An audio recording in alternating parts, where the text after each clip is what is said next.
الجامعة الافتراضية السورية. كتاب القانون الدولي للدكتور عماد الدين محمد. تقديم مبادرة ضوء بصوت حمام. Module 3 International Personality. Learning Objectives.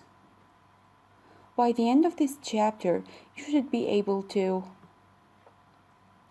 understand meaning of term international personality, determine how international personality relates, define the meaning of a state, explain the various factors which make up a state, recognize the important indicators which establish a state's statehood, explain the criteria of establishing a state's statehood and how these should be satisfied.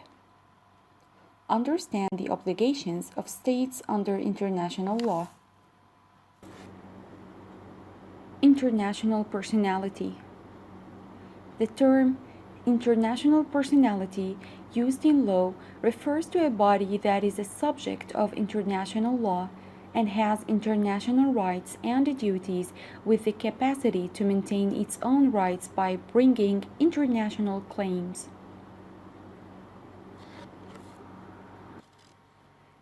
International personality.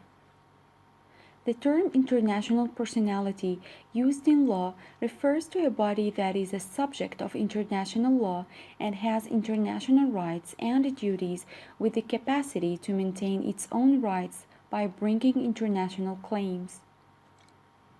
International law has developed and expanded in its scope over time. As a result, new bodies have joined the international scene, and the international personality of these new bodies has widened. States were previously considered the exclusive subjects of international law. Although states remain the primary subjects of international law, they are no longer the exclusive subjects of international legal system. Throughout the 21st century, the scope of international legal personality has widened considerably. This is a result of the growth and expanse of international organizations and the growing awareness of the issue of human rights.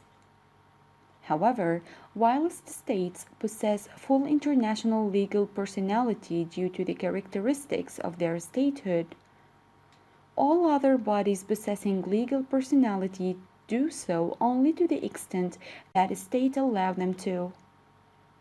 The personality of states can be classed as original and that of other bodies as derivative.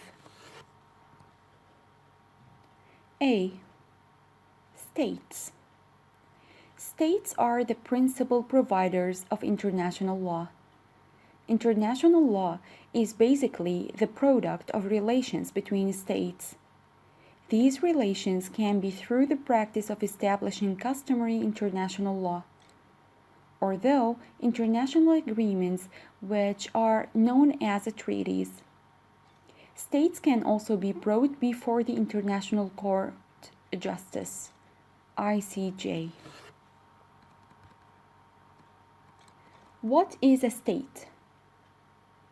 A state under international law is an entity which has defined territory, a permanent population, and is under the control of a government and engages in, or has the capacity to engage in, formal relations with other entities. The criteria which establishes statehood is found in Art. 1 of the Montevideo Convention on Rights and the Duties of States 1933. This clarifies that the state as a person of international law should possess the following qualifications. A. A permanent population. B. A defined territory. C. Government. And D. Capacity to enter into relations with other states. A. Permanent population. States consist of a collection of individuals and accordingly a permanent population is an essential requirement of statehood.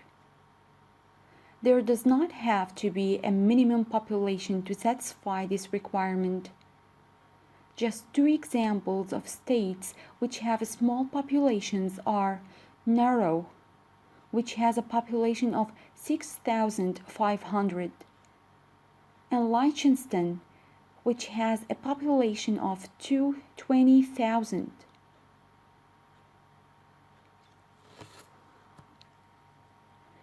Just two examples of states which have small populations are Nauru, which has a population of 6,500, and Liechtenstein, which has a population of 20,000.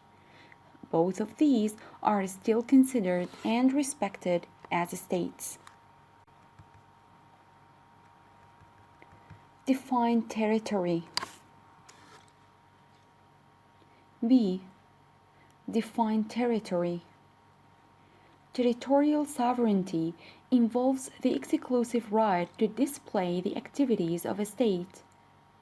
With this right, there is an obligation to protect within the territory the rights of other states.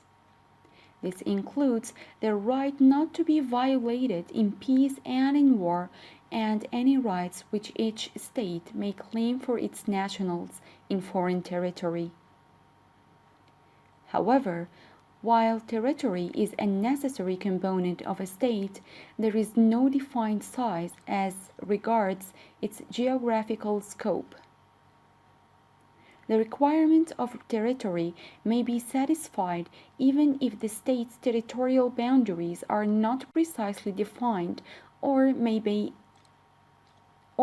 may even be a matter of dispute. C. A government. Another factor which is essential for the purpose of statehood must be establishment and existence of an effective government.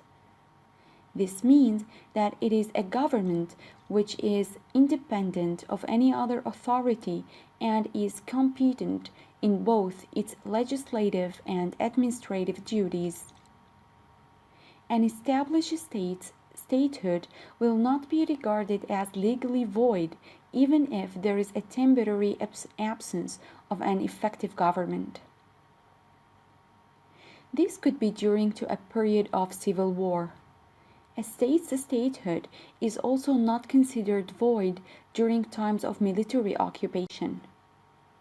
One example is during the Second World War, when large parts of Europe were under Nazi occupation.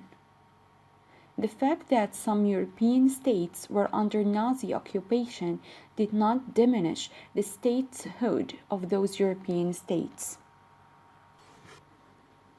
D. Capacity to enter into international relations. The capacity to enter into international relations is also an important indicator of a state's statehood. However, this depends on the response of other actors on the international stage. The satisfaction of the first three criteria of establishing a state's statehood is essential based upon factual attributes. In contrast, the fulfillment of this criterion depends upon recognition.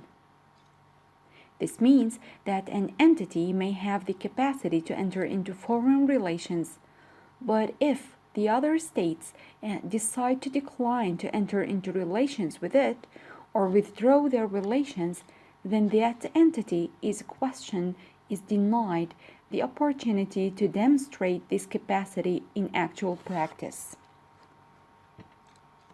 Example: Southern Rhodesia was a British self-governing territory until it declared unilateral independence from Britain in November 1965. It had a population, territory, a government, and the capacity to enter into relations with the other states.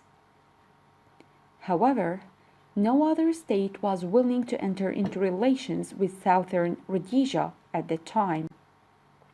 As a result, Southern Rhodesia was refused recognition as a state by the rest of international community.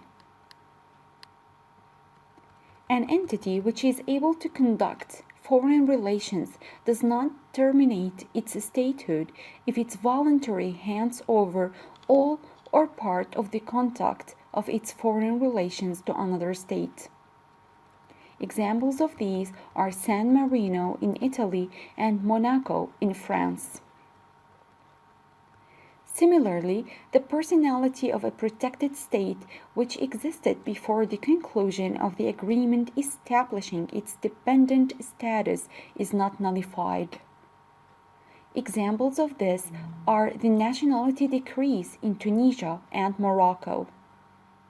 Likewise, participation in a regional economic organization such as the European Union (EU) does not negate the statehood of individual members.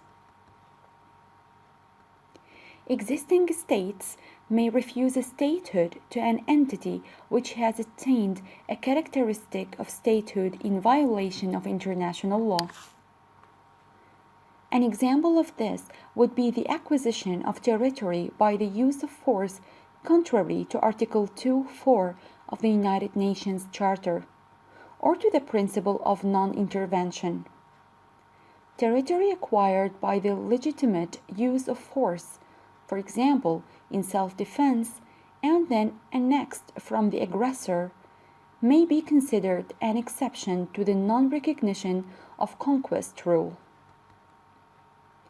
Since the 1960s, political self-determination has been considered in issues of statehood. This basically means that where the political future of a colony or any other similar non-dependent territory is determined by the wishes of its inhabitants towards their own political self-determination, then this is a factor which will be taken into account as regards establishing or recognizing statehood. The end of the module, the end of the record.